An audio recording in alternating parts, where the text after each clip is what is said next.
जी, सबसे पहला मेरा पिक रहेगा हाँ बीपीसीएल आशीष।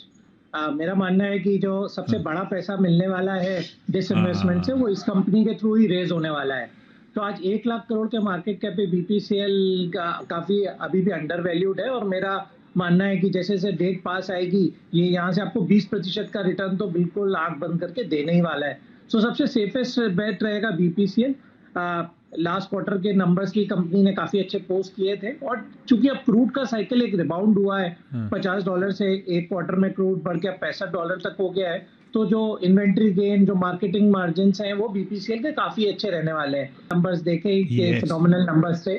तो मेरा सलाह रहेगी बीपीसीएल को, बिल्कुल आज जरूर स्टॉक काफी भाग गया है, फिर भी अभी भी बाय करें, ये आपको स्टॉक ₹500 के पार मार्च महीने में ही देखने को मिल सकता है। 550 के टारगेट, तो 500 के पार इस मार्च के महीने में ही, अगले महीने आपको नजर आएगा, और इवेंचुअली 550 तक के टारगेट, और 550 अच्छे खासे यहां से 20% से ज्यादा के रिटर्न्स इमीडिएट तौर पे स्टॉक में देखने को मिलेंगे। लेकिन इसी में सेल रहेगा, और स्टील अथॉरिटी के नाम से सब लोग इससे जानते हैं। और जिस तरह का हम रिवाइवल मेटल सेक्टर के अंदर देख रहे हैं, और प्राइसिंग एनवायरनमेंट है, आपको एक एग्जांपल देता हूं। अभी 30,000 करोड़ की मार्केट कैप है कंपनी की, और क्वार्टर के अंदर ही लगभग 5,000 करोड़ की प्रॉफिट इसने दिखाई।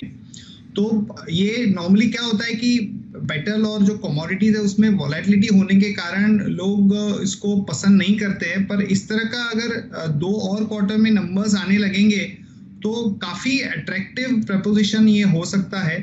और हमारा ये मानना है कि इंटीग्रेटेड कंपनी है, इवेंचुअली अगर इसको डाइवेस्टमेंट अगर इसका होता है तो बहुत जबरदस्त वैल्यू क्रिएशन अपॉर्चुनिटी हो सकती है एग्जिस्टिंग मेटल कंपनीज के लिए।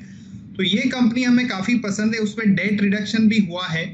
और हमारा जो टारगेट है, क्योंकि हमने पिछले क्वार्टर के टाइम पे इसका सेट किया था, तो वो 81 है, जो बहुत ज्यादा अपसाइड नहीं दे रहा है।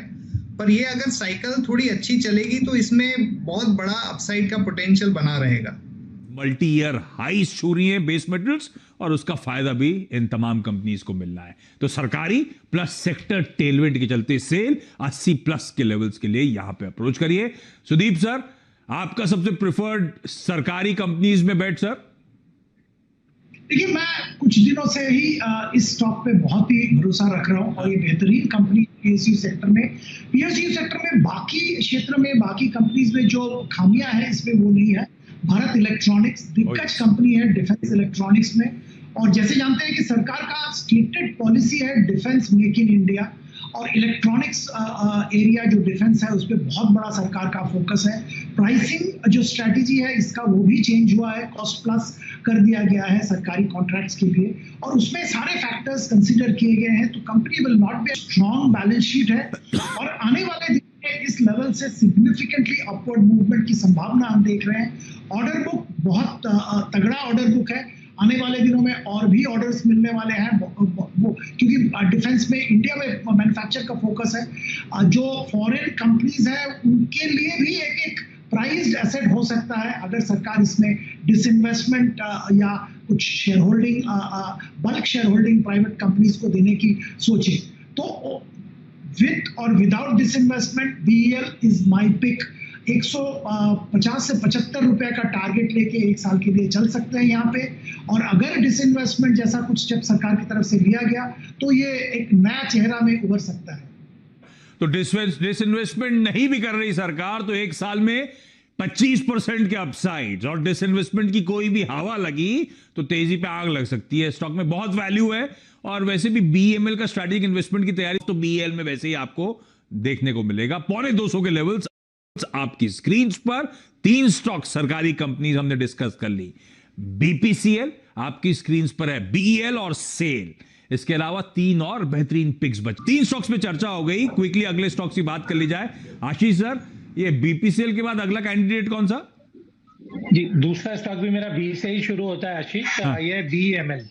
अच्छा, जरूर इस स्टॉक में डिसइन्वेस्टमेंट करके सरकार को कोई बहुत ज्यादा पैसा तो नहीं मिलेगा, क्योंकि मार्केट कैप 4-4.25 करोड़ का ही है।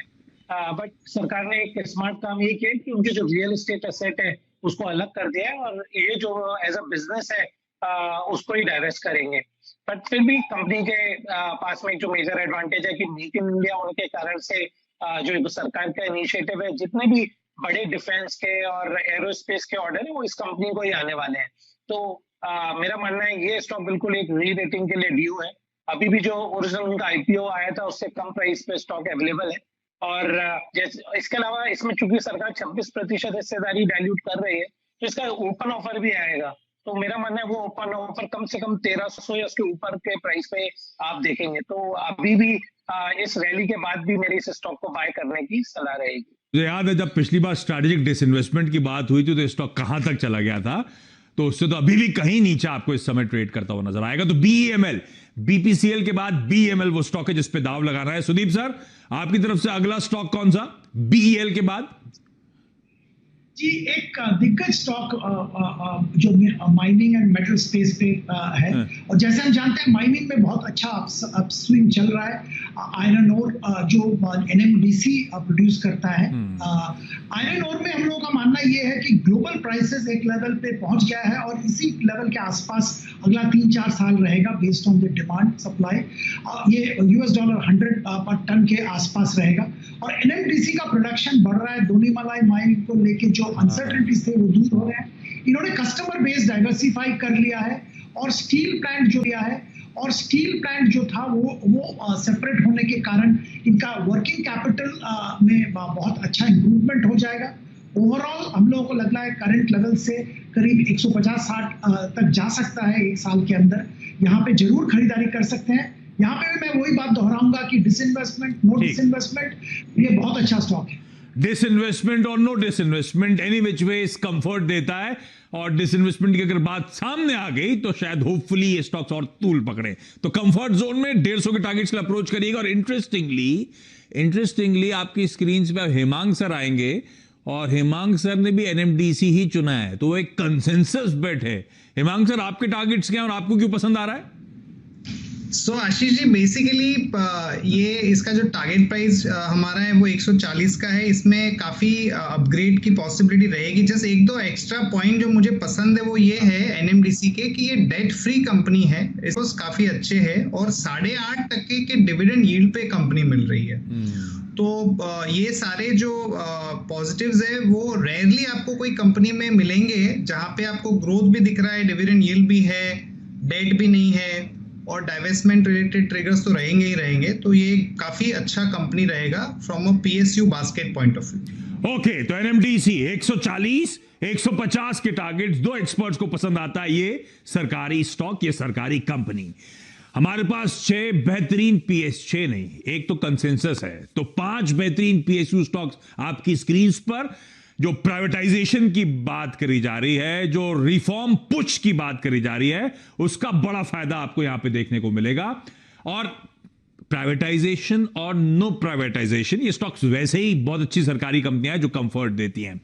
तो सेल हुआ, एनएमडीसी हुआ, बीपीसीएल हुआ, बीईएमएल हुआ और बीईएल हुआ। इन स्टॉक चाहे तो क्लिक करके इमेज रख लें, नोट डाउन कर लें। ये वो सरकारी कंपनीज हैं जिनको हमें रडार पर रखना है, जिनमें आज भी खरीदारी करने के बेहतरीन मौके। सुदीप सर, आशीष सर, हेमांग सर, आप सबका बहुत बहुत धन्यवाद।